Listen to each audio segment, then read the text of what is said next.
I'm pleased to see so many here. I'm pleased to be here at my age. And I hope you'll be pleased with what I have to show you. Tell you, it isn't no big deal, but some things I've been working on. A few weeks ago, I volunteered to present a few old letters, as I told her. And she has really given me publicity on this. And it's hard to come up to that promise. My Uncle Gus off provided me some of the material I'm going to present tonight. And Uncle Gus had a saying. When he was offered something high at the table, talked about snow, rain, or in this case, publicity, then he would say, I have had an elegant sufficiency. Anything more would be an overabundant superfluity with a tendency towards excess.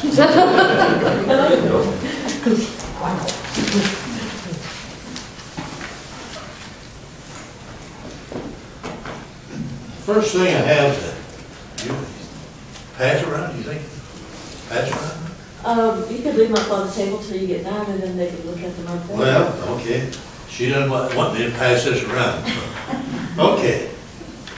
This is a 1912 German-Czech textbook that belonged to our ex-mayor, Wendell Werner. Oh.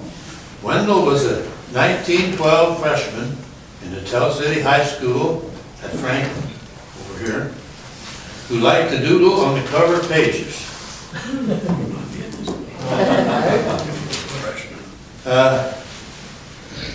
The price is marked 40 cents in here. He had a line after it.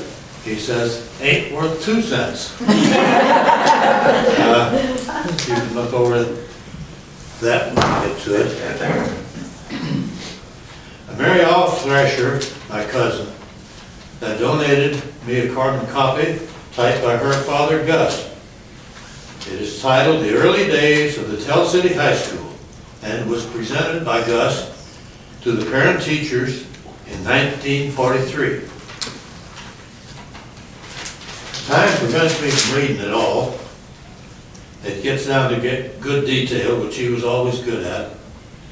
And for those that want more detail, I'll let the museum copy it and pass it out to you. If you think you want to see it, you can look at it.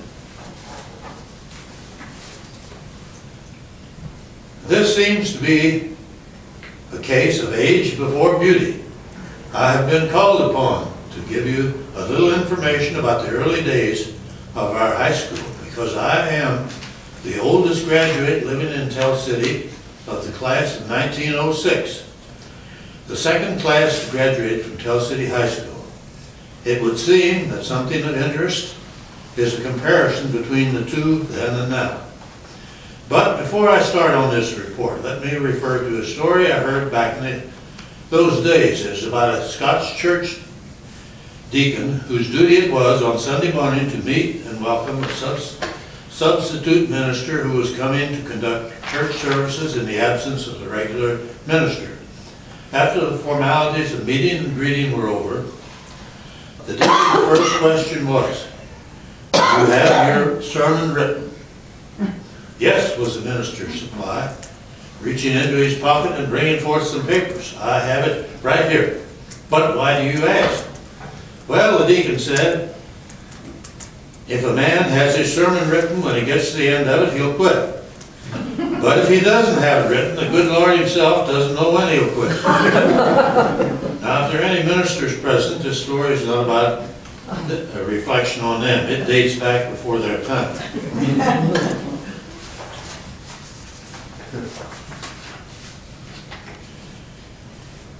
June the 10th, 1905, Tell City High School's first graduates were Bert Finn, Cecil Schaefer, Betsy Scull. I'm going to sit down here. I'm standing up a long time gets to me.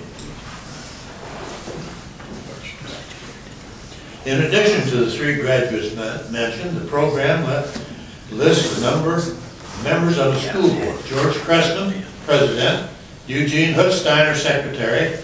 Can you hear me back there? Yes. Okay. John Crashley, treasurer.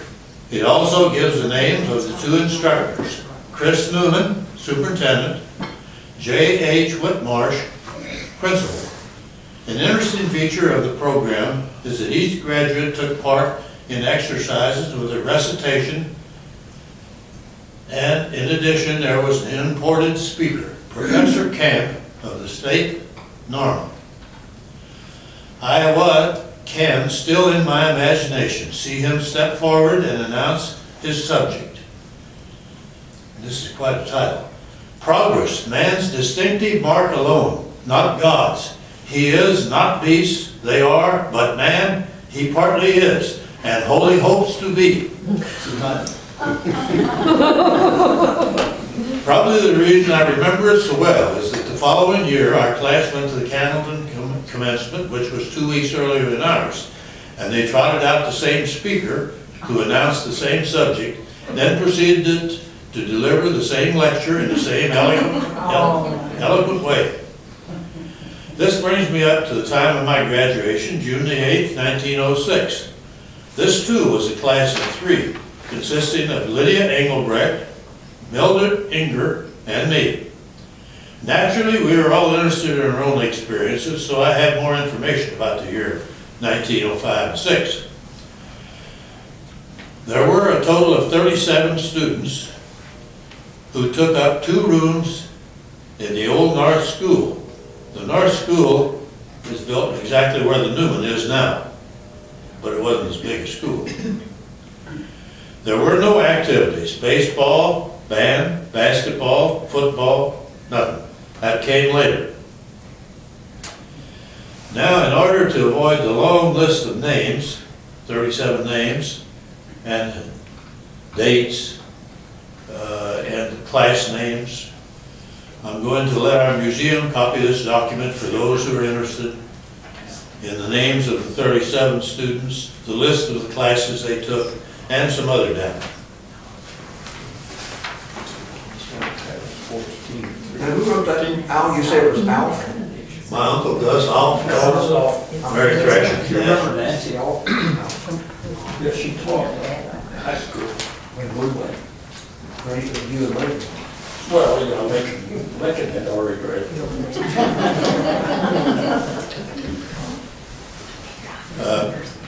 Gus Alf was in service in World War I. And his brother Henry is left to run the Alf Brothers store in Tell City. I have a picture which you can come up and look at later, but this is the Alf Brothers store. The camera is located directly across from Capers. These 3 buildings are where the German-American Bank is now. This is Henry standing here with his arm out, waving like he's waving. This building is the Bureau of Motor Vehicles now. This is Holland's, which is just as it was. And this larger building is Tressler's, which has been torn down and replaced by the Fifth Third. There's a little white place on here, that's Hauenstein's. It's still there. So I have a letter here from Bob Alf, the oldest Alf brother, or sister, either one. He was the oldest of the Alf children. It's dated November the 16th, 1918.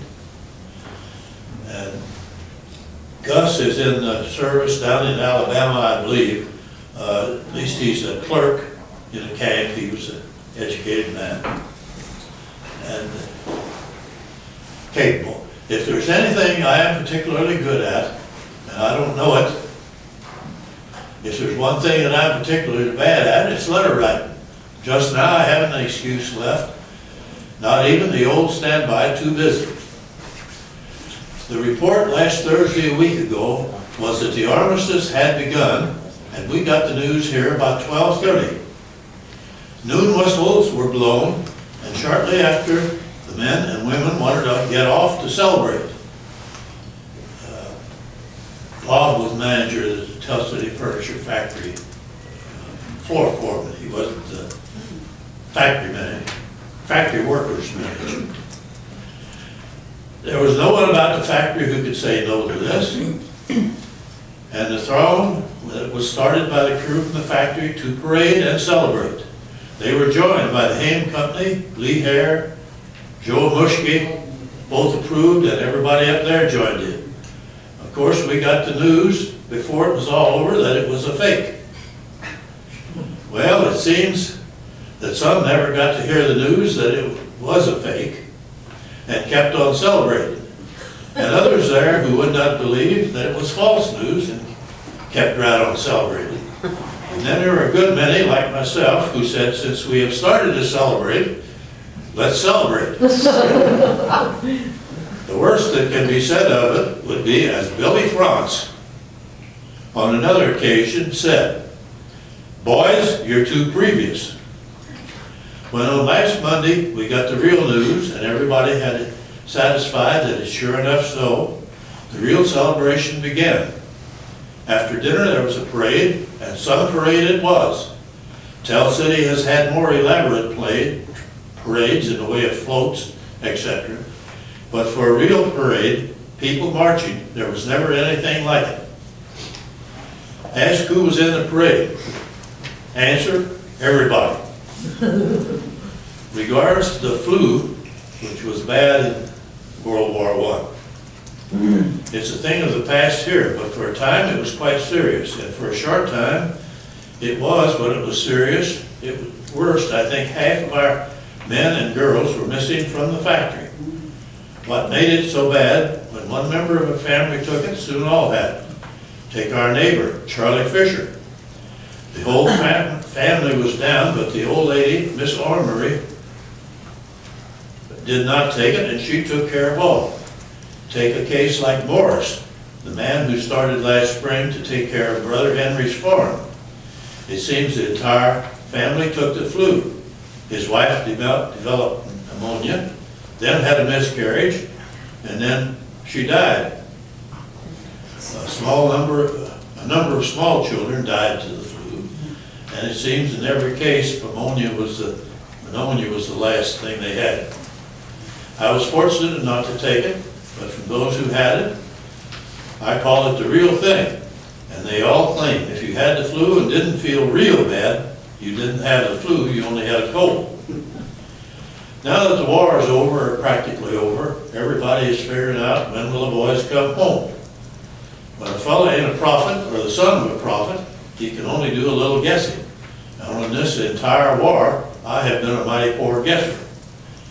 I would guess that they would keep some soldiers over there for at least a year after the peace treaty is signed.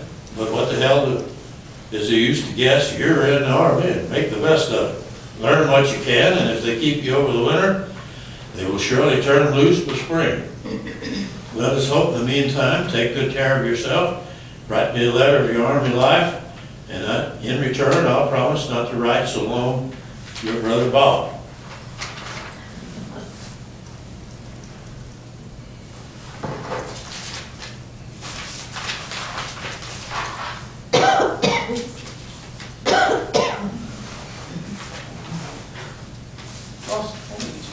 Too many papers here.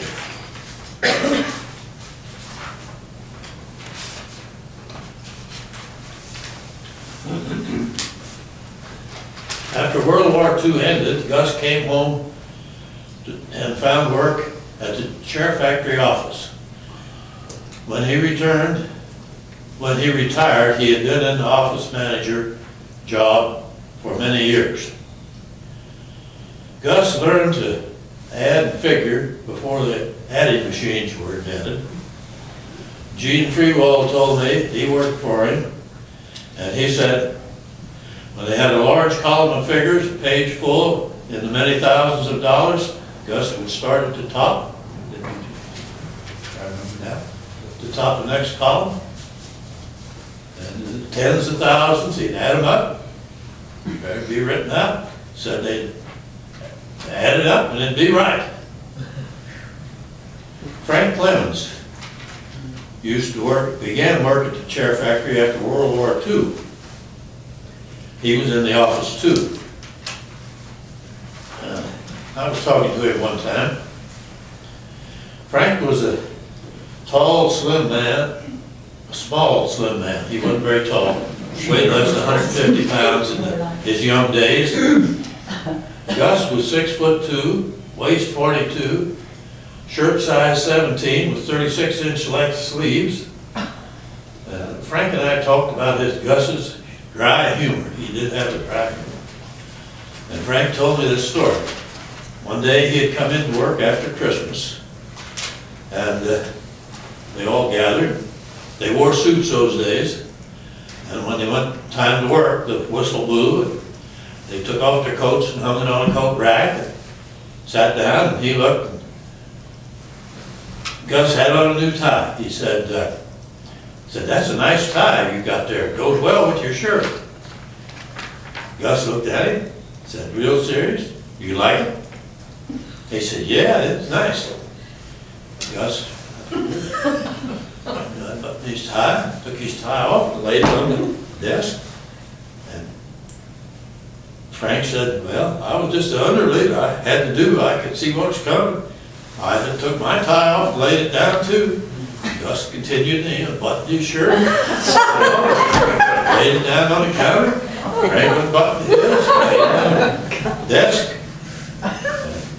Gus picked up the shirt and the tie, handed it to Frank. Frank picked it up, handed it to Gus. Gus put it on. Frank put it on. Sleeves hung down to there on him. Enormously big for him. Gus had to get some rubber bands, look at the buttonhole, hook over the button here to get it over that way. He put on his tie, of course, the shirt was like that. And he never left a grin, a smile, nothing there, didn't say a word.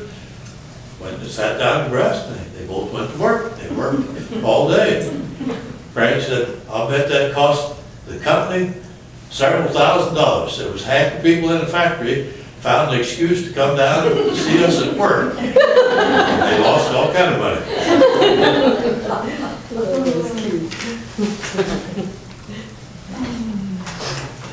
Well, I have another thing that I've been working on here. This picture here was taken 1906. It's a very clear picture, real good. Done by a professional photographer. This is about Kathleen's family. This boy here is her father. He is 16 years old, and it is his birthday. And his folks, Bill, Tom, and Emma,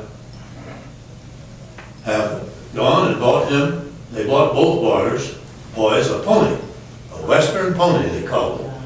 They hauled him in from the west and they sold him down here somewhere, and I don't know where they bought him. Getting a pony in those days was fully the equivalent of a young man getting a brand new sports car now. And they recorded it for posterity.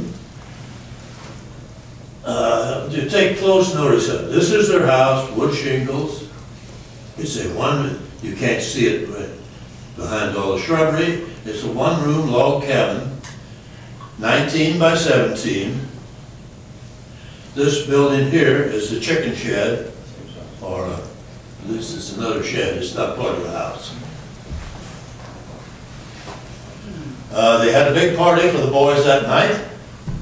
Of course, John was the featured, her dad John was the featured person. Was his birthday. Over by the Lilydale Church, the parsonage house, I think, next door. I had ice cream and stuff. And then they had something, maybe you folks can tell me. They put John and his cousin he had an older cousin, under the bed, and he had to kiss her before they let him out. And John told this story when he was past 60 years old, and he was still embarrassed.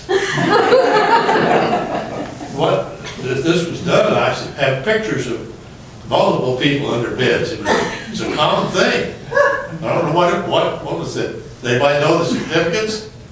No. No? All I know is when Okay, we were little, one of life's mysteries. we'd get put under the bed like that. Yeah, that was for your birthday. That was your birthday. I'm sure that's. Never heard of it. We haven't heard of that. Oh, they should do that now, it'll come out. Not going to the bed. But I never had to kiss anybody. This younger boy, John Henry, John's brother, was an enterprising fellow. He was a young man on the lookout for ideas. By 1910, in this picture, he's 14 years old when this event occurred. He's 2 years younger than John. He had come up with a portrait camera. He learned how to develop and take pictures. And he went in the portrait business out in Gatchel. He was already started in the jewelry business, catalog business, working out of the log cabin. He had a rubber stamp. He stamped the back of his portraits, Henry Snyder, photographer and jeweler, Gatchel, Indiana. When Imogene died, we inherited more than 100 portraits, pictures of people like similar to this picture, and portraits of people by themselves, hundreds of them, and many hundreds of the text messages of the day, postcards.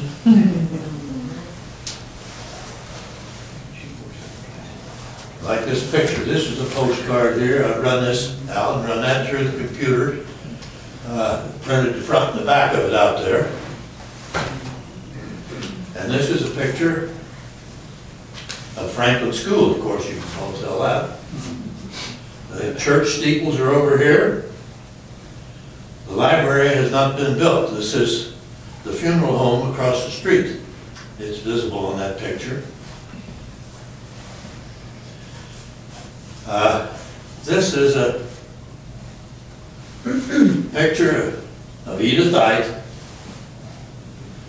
and she is really right here in this corner of this picture, but of course that doesn't show. And this was done by Schreiber and Sons.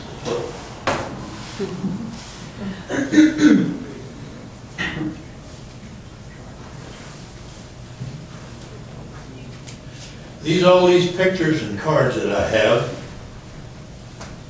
show the life of a small town Perry County farmer in the 1910s. Henry's letters and cards show planning for his goals in life and making friends, making them and his friends, male friends. It was a terrific job setting this whole batch of assorted postcards and then figuring out what the short messages on them meant. They all tied together, really, when you figured it out. Some of them not yet, but anyhow, Henry had a social life was where he really shined. He never had less than 3 girlfriends. There was only one common complaint from his girls. He did not spend enough time with them. Now I'd like to conduct a survey here. For the men, hold up your hand. How many men admire a man like that? We're watching this. Somebody's hold up your hand. Most of them did. Yeah. Sympathy.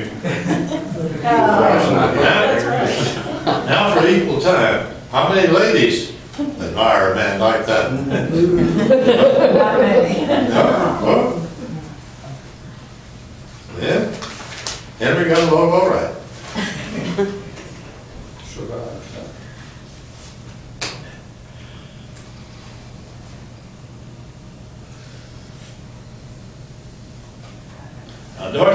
read Sigrid's letter? Yes, is that dear Henry? Yeah, this is big, one, big letter. The big one, okay. Sigrid Melke wrote this letter. She was a friend of his cousin Emma. This letter, postcard is from cousin Emma. And she is saying here that she's going to pay him for some pictures he is sending. Sigrid wants some pictures too. His photography business must be going good. Okay. Okay, Mr. Henry Stein. No, wait, that's the wrong one. The other one. The other one? Okay. That's it. Okay. Dear friend, Yeah, that's Sigrid. Yeah, she's That's not his girl. She's just a friend of him. Sigrid. Okay. So I'm going to try it just as she's written it now. Dear friend, this is the first evening I've spent here at home for quite a while, and I'll spend the rest of the time riding. My sis and I drove to Hamilton last night. They had a big rally because Wilson ran. Now, sis and I spent the night up there with friends and drove home this morning. Just got home in time for the school. The parade was pretty good. They had several large wagons decorated. There were boys blackened as Negroes in one wagon. We had a big parade here about a week ago. The band led, then came men riding horses, then a large wagon in which 3 were girls. I was one of them, ha ha. And then came some other girls riding. Next came more men and boys riding, and last of all came men and boys carrying torches, and we didn't know what for. Our parade was about 4 squares long. Now this is in Hamilton. So I talked to Emma over the phone yesterday. No, it was the day before yesterday. Well, I knew it was some time ago. She said she had been at the pie supper, ha ha. Say, did she ever tell you how she and Everett played out? Have they played out? I wish I could go to one of the pie suppers. I haven't seen Emma for several months, but I'd know her again if I saw her. I ought to, oughtn't I? School is all right this year. I have loads of fun at school. Mr. Manuel, and he's in that one thing I have over there, he told me I talk too much.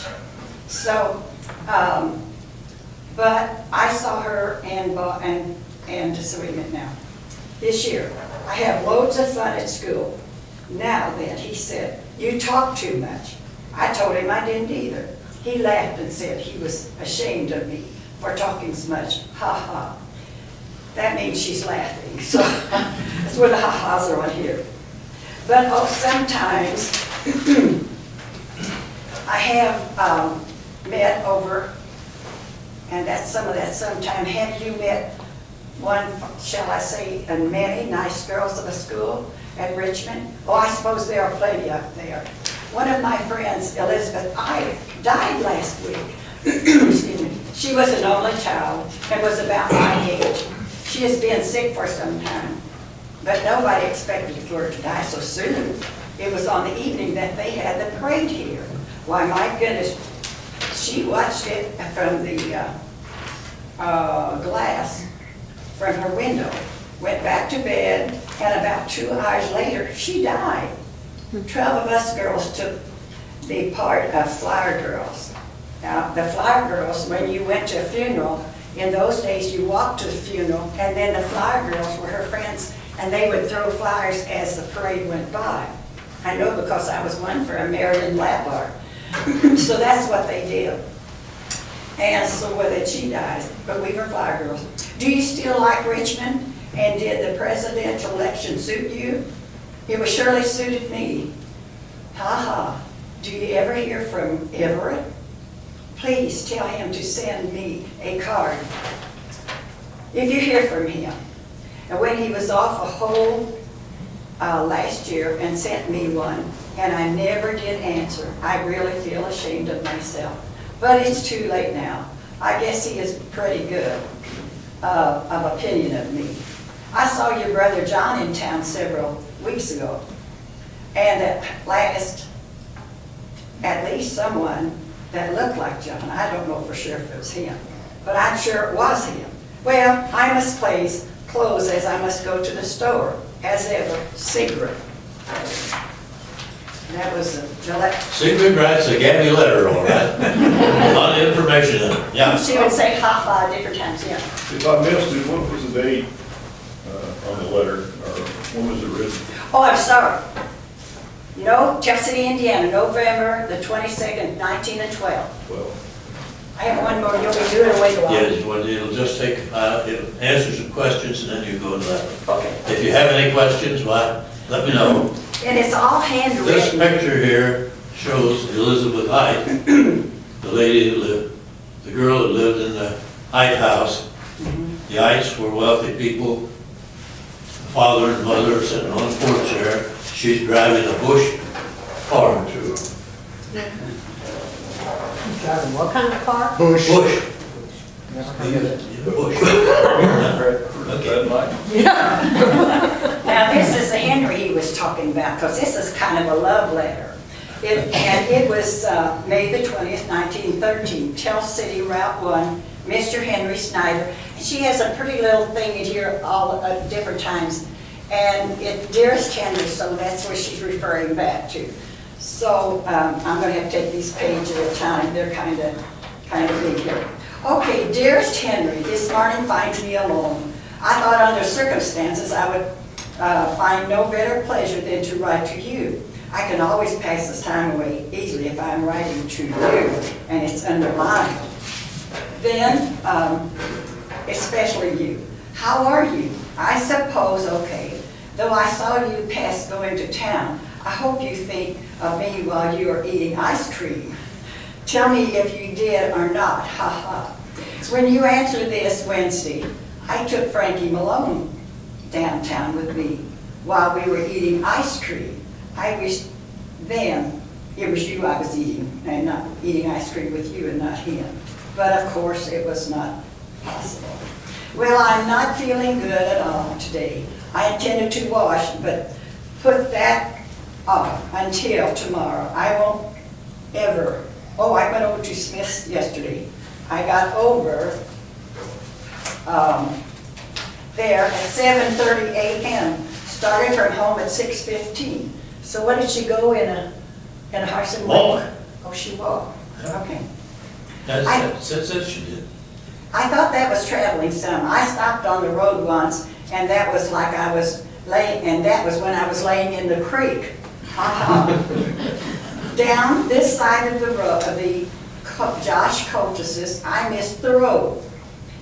They have made a new road since I was along there, and I never saw it before. I kept following the old road. Then I came to a hole of water. I started to step on a rock, and it turned. Then I started to step on another rock. My skirt was too narrow, and my legs wouldn't step over. So when I stepped as far as I could go, my skirt wouldn't let me. I went down in a big hole of water. Gee, but I was wet. Ha ha. 1 foot especially.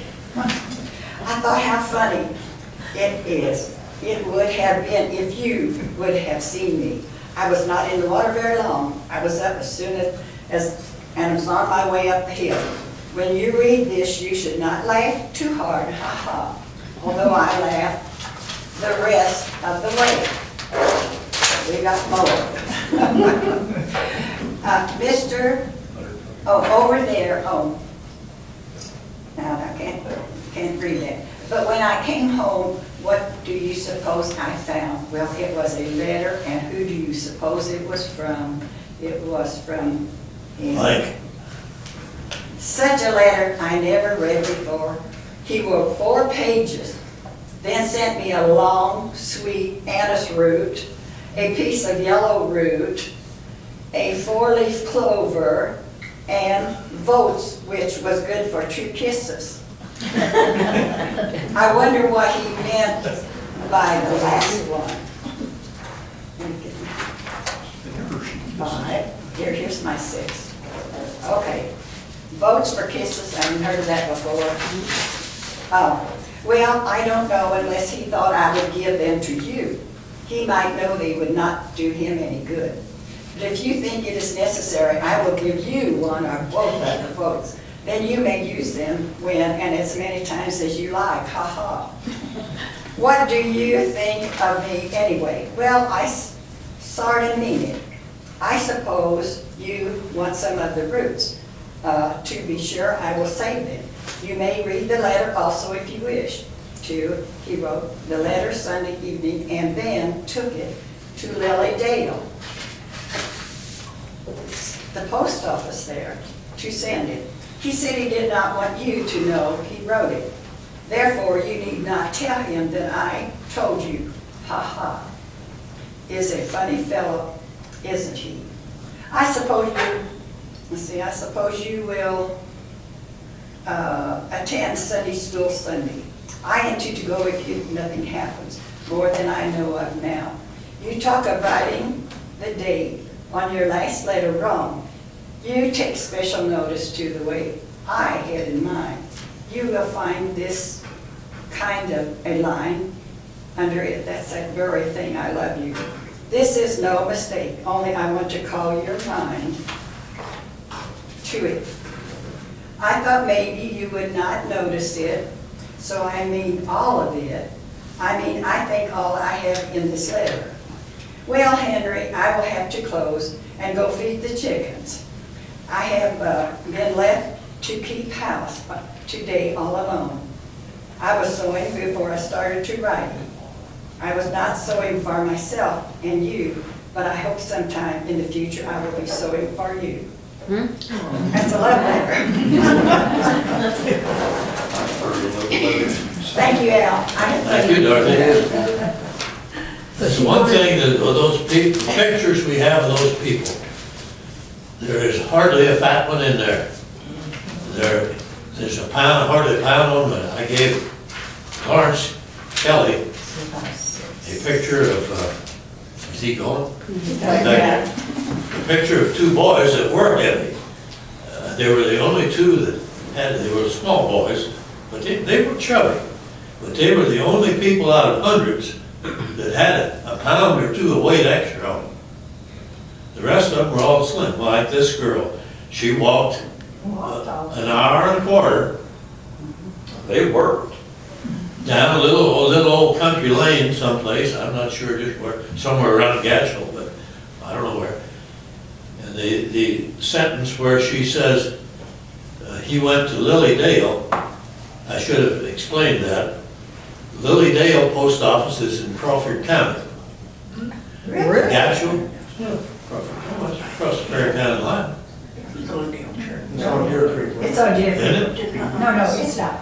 It was, nothing there now. Well, but in any case, it's not the post office in Gatchel. The Gatchel Post Office is the picture I showed you here Okay. of the people with the horses. And his mother was the postmistress of that. And of course, he didn't know what to mail that letter there. That's what that was. Those people, all of them dressed,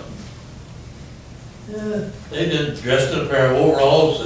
They did have a suit or something to get dressed up in, but they really weren't clothes horses. And they were living poor out there in 1910, the small farmer. But they seemed to be happy. They had parties, hooped it up. Seemed to be quite happy. Now, I do have a couple other letters here I'd like to read.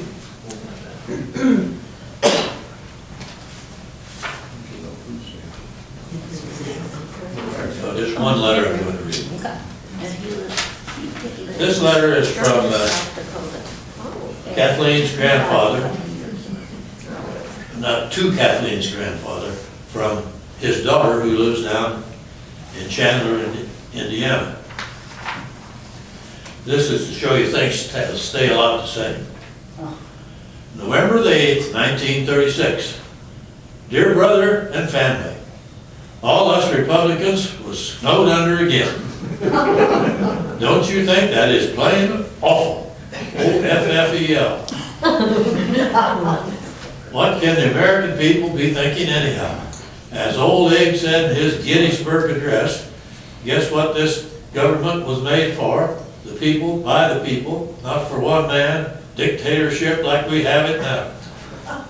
There's one consolation. The Democrats, spelled D-I-M-crats, will get to dance to the same music. Enough, she says. Hallie is married. She has rented 2 rooms from Mrs. Hartclough and has the girls with her. She married the redhead she has been going with from Boonville. I don't know his name. Duba and her man are parted and getting a divorce. Nat and Riley are as usual. Haven't saw any of the Clarence's folks of late. Fred is on his usual beat. William is working. Mr. Hetzel, he's helping Mr. Hetzel install furnaces. They're putting one in at the Poor Farm right now. Harv is still at the road. Hope you are all, and don't let this electric hunt to march her to, I can't get that one. That love as always, and that's the end of what I have to share with you tonight.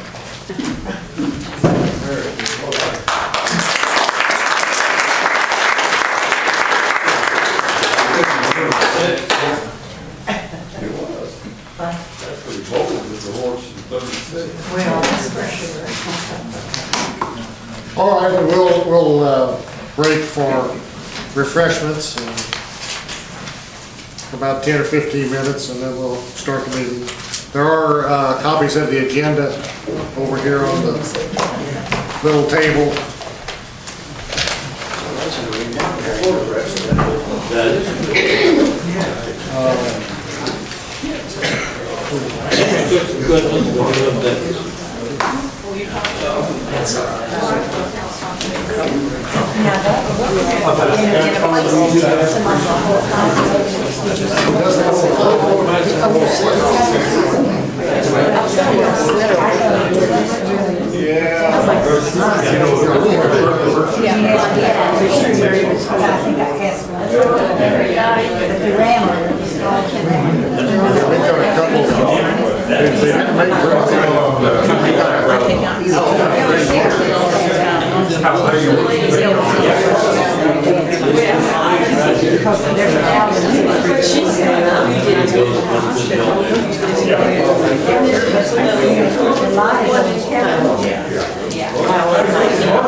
better get some food to roll.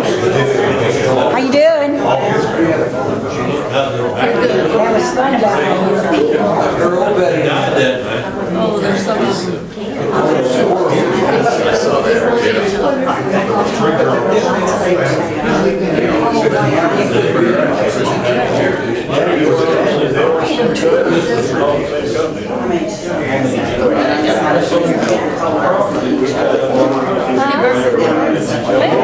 They gave me that for Christmas, and I got me them coats over here, so I thought I'm gonna wear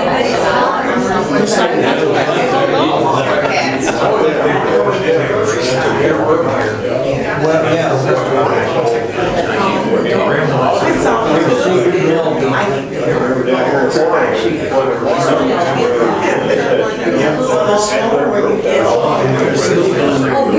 All the days in there,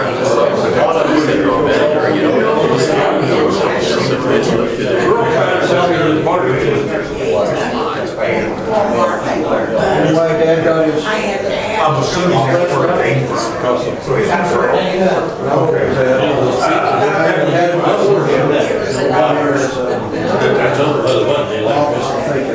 He from time to hill. He did have to.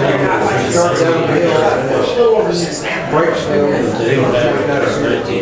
Went across where he had a gate on his side. He let him get down. When he was getting turned off, he almost drowned. He told her that he was but that very expressive.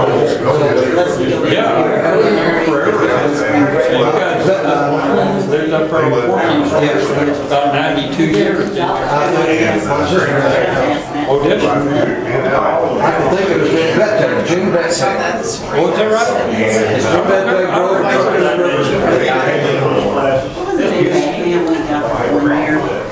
Remember Karen wanted to know what it was when we took down there. You remember what that was? I've never seen one of those cats. So this, We're afraid we wouldn't get anybody here. live in this house or not? You know, this house here, and there's another house here, 15 quarters. You know, Busher, Bookser, they call it in there. You know what he did? When they had Peter, when we were in high school, we had study hall, you know, in the upper level there now.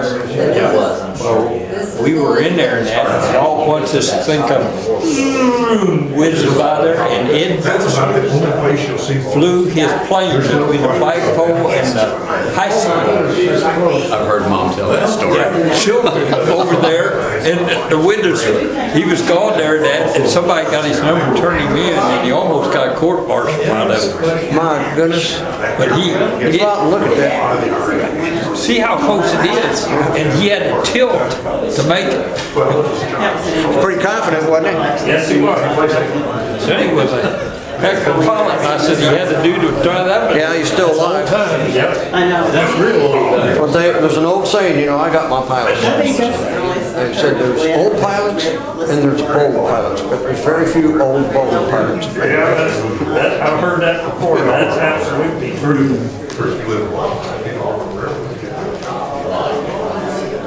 I like that. That's kind of like the one that beat up about, what's the name there? In Search of the Lost Stone. All you need is a fedora. Yeah. Okay. I feel good.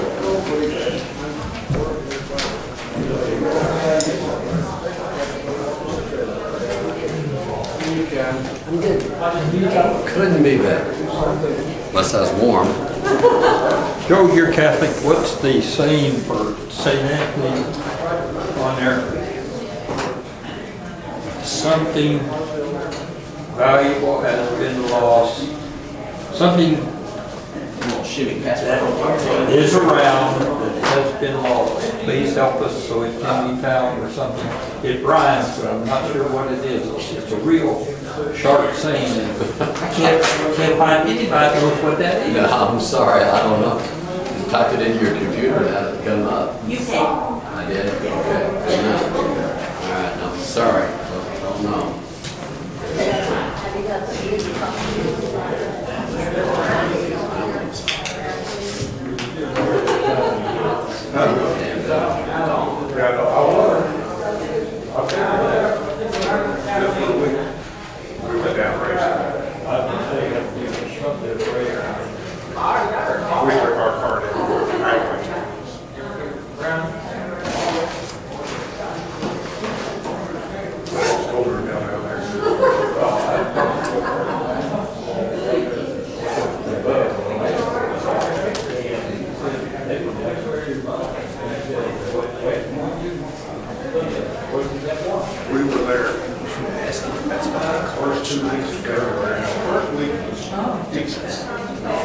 We were in town area.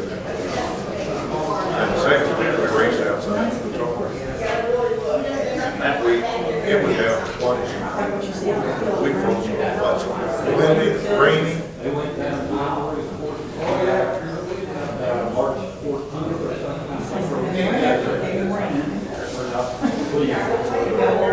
That second day. The pits were pretty good. This we took from a golf cart. We get on the golf cart and race through the ice.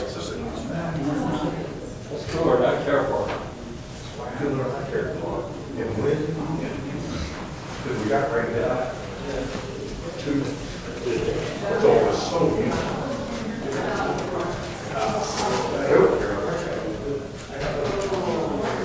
You know, if you're not prepared for that kind of weather, it can be real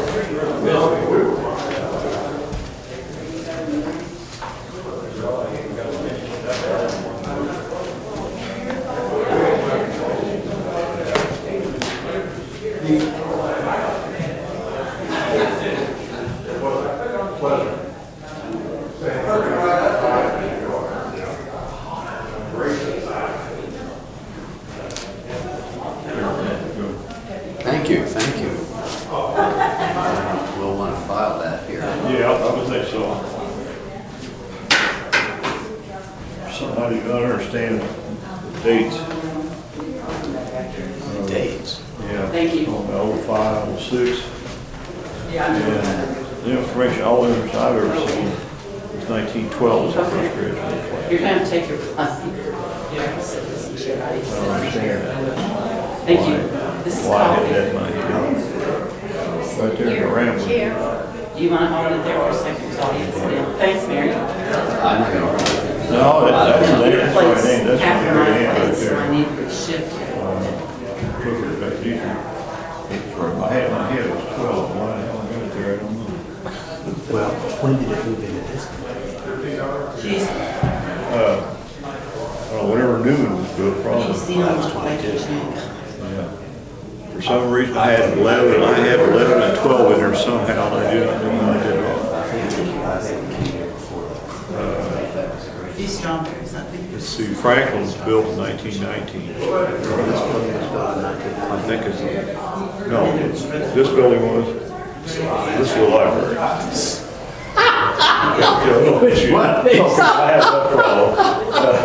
Yeah. This is around 1920 or 1919. And that building, I think's got, what's it got on the front? It's got a date on the front of it. I get them screwed up. Those houses are several On the miles date. from town. That was built like this in that time period. Because, you know, you have to get a house like that too. No, it's there before they, my aunts went there. That was grade school. Before that was 1909. For that building back there. Right. So Newman was built. Pull on one at 12. I'll go back and look, see what gave me that idea.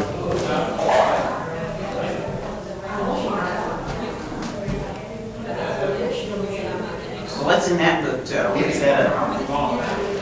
This is a high school yearbook from 1914. It's in the big group of families. And it got brought in just to let people look at it today. It's kind of interesting. Does the Historical Society have one of those? Yes. We have one. She thought I might want to look at it, but I'm afraid to keep it because if something happened to it, so I'm going to give it back to her. You collect those too, don't you? I have a bunch of them down at the office that I have just because people like to look at them, and I went and bought them from the schools. I mean, you can go buy old copies. They don't have all the years, but They have some of so as soon as I retire in 10 years, I'm going to start going to the auctions and pick them up for sale there. No, I know. $2 or $3. Yeah, I never thought of that.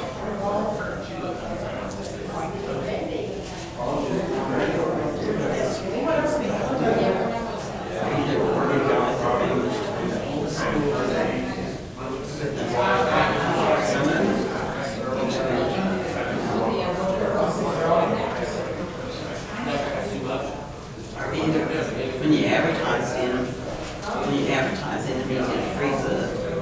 And a lot of times you have to pick up those free books yourself.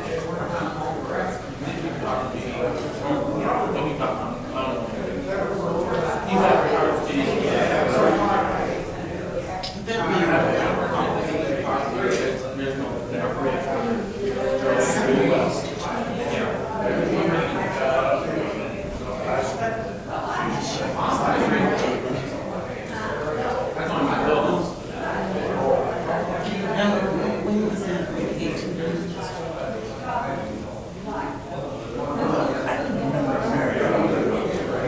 She was still a teacher. Yeah. But she was there when we were there.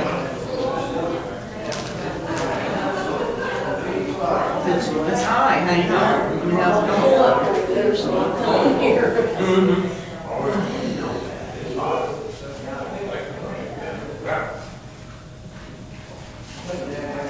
Now, there's quite a few people here tonight. Especially for the weather. I dreaded it. I didn't want to get out. I didn't either. Oh, wait a minute. Mom was in there getting dressed, and I said, where are you going? She goes, to the meeting tonight. And I said, oh, that's right, I forgot that. I didn't babysit for a dog all weekend.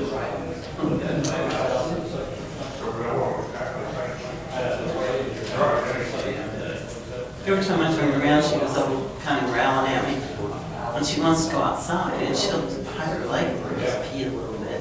She just wants those treats.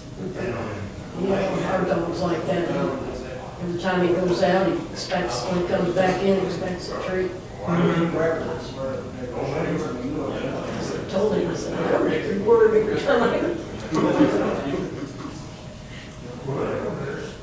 She won't leave me alone unless I give her something. She says, well, the other mad, I'll tell her to quit and she'll put it on. They get spoiled awful easy.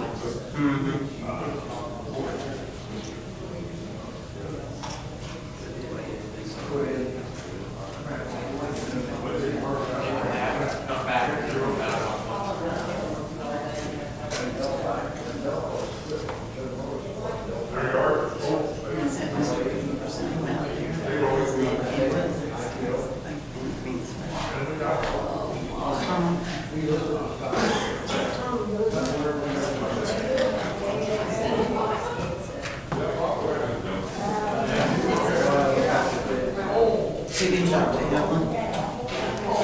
She's been here this long.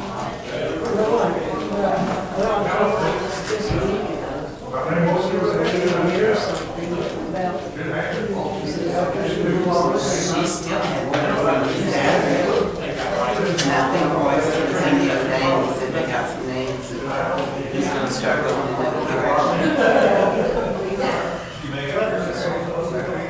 I was just reading the paper today, but we've got all these new techniques, valves, replace valves without surgery. I hope there's someone that seems like there should be something.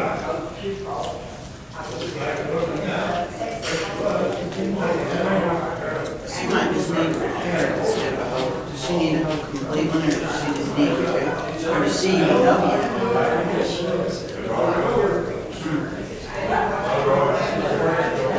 So many years ago. Yeah, well, the doctor did, it's not even living. So you have to put it out.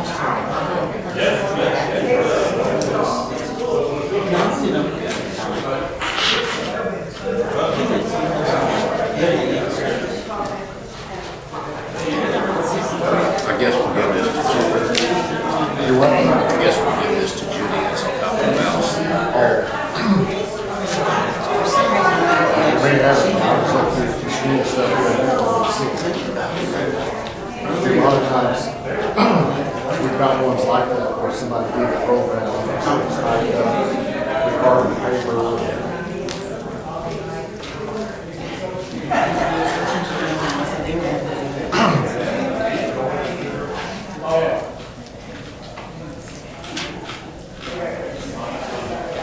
We got into Austin.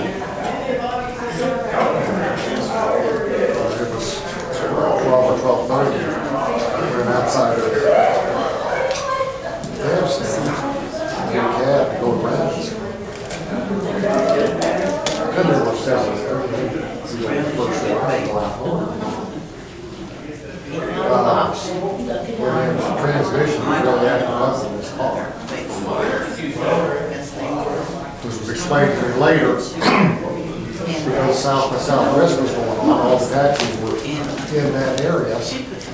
And so anything that this barely didn't run, they had, this was just barely run. Well, we got almost ran the transmission.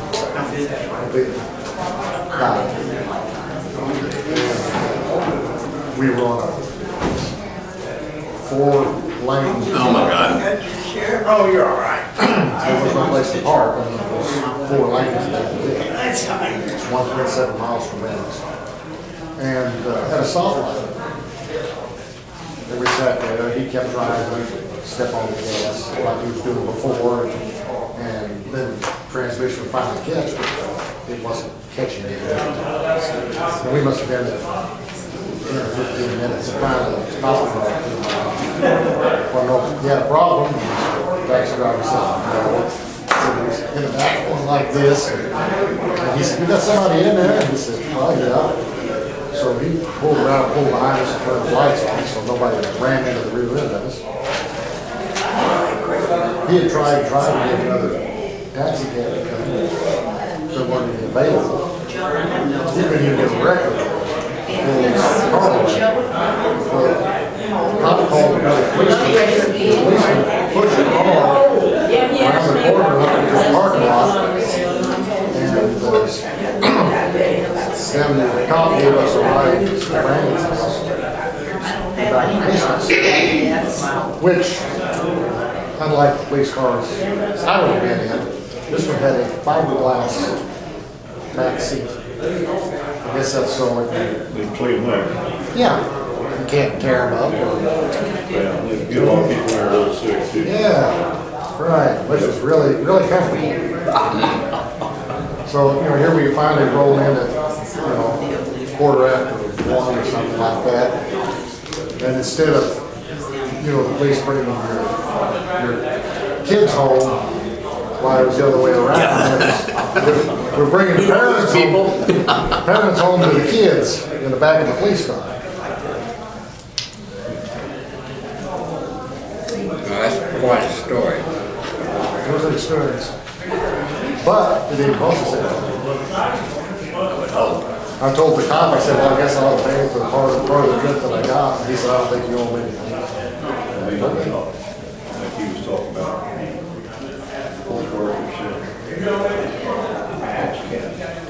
When was that you got there? Friday. You got there? Whose car is in this area? That was last Friday night?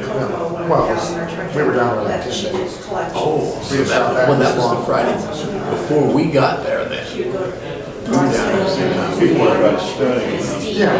Oh, I see. Oh, yeah, South by Southwest was still going on. We got in on Sunday. No, we got in on Monday and he had gotten over, I guess, on Sunday. Yeah. Because we were able to get a hotel room and everything pretty easily. Stanford. The special Stanford. No, I went last week and I put them back, got them sitting in the bag. Okay. Yeah, in fact, Okay. eBay, if there's anything comes up with something you can tell somebody, comes to mind. Yeah. These are. Appreciate your help. Good. Apologize for that email that was sitting there. I'm looking. Because that's And I what we wonder had if people originally. would have them, trying to sell them, they know what they got, and they try to sell them individually. Now we've got. I think a lot of these people We just already made a fly and drive down. say, okay, I got something a little special. One town in Tulsa. See what these kids will do to you. Somebody there. They feel like it or whatever, yeah. In front of that, Very close. and they've got that little walkway across, like, Yeah, that's pretty far uptown too. It happens so near the wood. Yeah, I have seen, because that's, They want to turn that off. Oh, no, I don't know anything about it. My guess is if you push this button here, it'll stop. I pushed it, This one? I think. Whose is this? Well, it's ours. It's the society's? Yeah. What does this do? 50s maybe? No idea. Chris will be able to do it. Yeah, you're probably right, that's probably right. Yeah, I have no idea how to use it. This picture has, no, 13, there's a big one in 13, there's a big one in 7. the water standing in the streets, and they have a wooden wall on it. Well, there's no date on it, but I assume that it was taken because of it.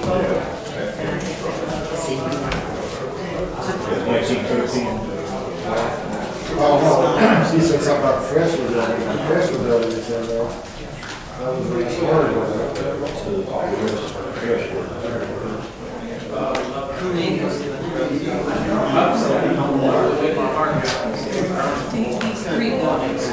I think you just missed that that's where the crossroads building ended up being built, and it took us